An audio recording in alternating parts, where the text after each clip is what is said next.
What's up, guys? So I'm going to show you how to install some GR Corolla 4 big brakes that come factory on that car into our Scion TC 2011 through 2016. A lot of popular choice back then, which I did have, was a TRD brand big brake kit, but eventually that got recalled. And if you were smart enough, you kept them. If you were stupid like me, you turned it in and you got paid back for what they were worth. You could have kept them for a little while longer, up until eventually, because no rotor lasts forever. What will you do when that one gets to the minimum brake thickness and you need to replace one? Which at the moment, as far as I know, there's probably a right side left in the country, or a left. If you know, correct me. But that's as far as there is. What is the replacement? People are searching. There's nothing on the internet. You would have to buy one, figure it out if it fits, because not all rotors are made the same. They don't fit. There's certain offsets. It might be pushed in too far. It might be pushed out too far. It might make contact with your brake. Excuse me, not your brake, with your wheel. Or it might not sit flush where the brake pads are.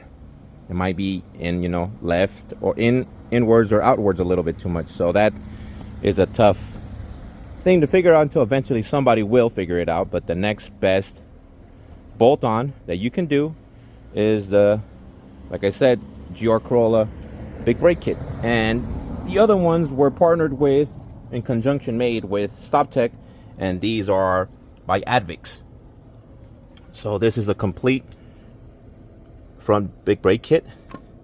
It already has the bracket.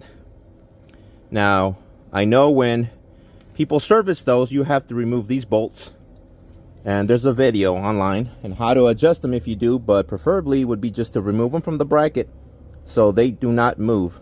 This has a certain way to adjust it, or it'll be inwards or outwards too much.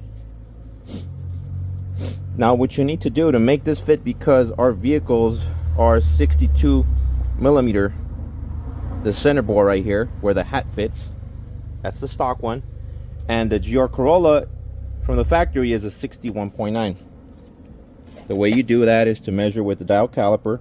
You get the inwards,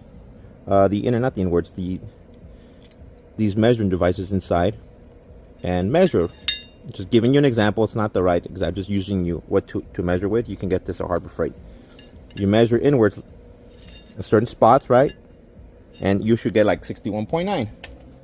So in order to make this fit here, what you need to do is get yourself a drill if you have one, and a deburr, or that's what I know to call it, or sometimes nicknamed the pineapple. That's what we used to call it at work. And put it on the slow speed and just go gently around in a circle like that, gently, ever so slightly removing, maybe like a couple passes. And then don't forget, always measure. Go back and measure, and then you'll find out how much more material you have left to clear until you kind of get about 62. These ones I kind of got them at 62.02 2/1000 of an inch. It's not that bad, but I measured it and it fits in there. Let me kind of show you. I don't have a tripod or something to hold this. I'm gonna have to edit this out. And these are directionally vented. The vanes, they're directional.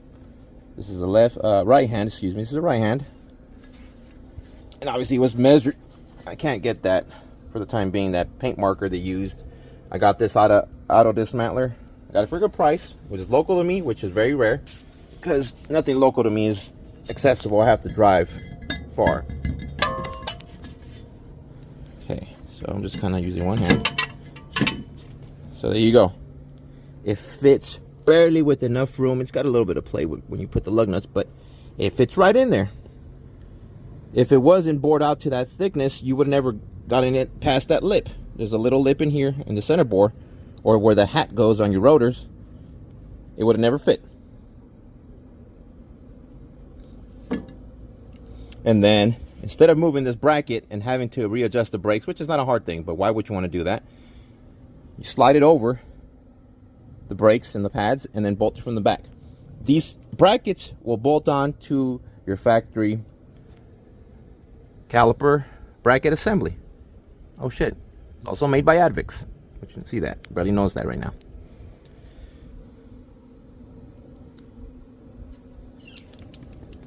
So I'm gonna mount it, bolt it on, and see how it goes. And that's what it looks like with it installed. Obviously I have my other one up there just as a mock-up, so if I need to fix any things, I go back to this, and then all I gotta do is just remove the brake line off the back with the banjo bolt and all that, and take it on, put it on this one. And obviously we all know that we need to just bend back slightly the dust shield for the brakes, just a bit, so it doesn't rub on it. If you don't, you'll have a lot of noise and you'll figuring out if you did something wrong. I've done that. If you're smart enough, you move it back, and if you kind of forget, you know, we all make mistakes, we're not perfect, but as long as you figure it out, double check that. Just with my 19-inch 580 5-axis wheel, and it has more than enough room to clear the spokes. We have room, it's not gonna rub. I've seen on the factory 18-inch wheel, it's a lot closer because wheels obviously have different offsets. And there's plenty of room for thermal heat dissipation. It's not that close to the barrel. Obviously this is a bigger wheel. The 19 would have been a lot closer, but it still works. So this is not fully installed, but other than this, what else I got? Just put the brake line and breathe the brakes. That's it. It could be done. Now, I didn't get this information. Somebody already had done it. I don't really remember the top of my head, but it was through the Reddit forum. He's probably known through the Scion community. I think if it was... forgot the guy's name. One of them was LPH350 or something, LI350.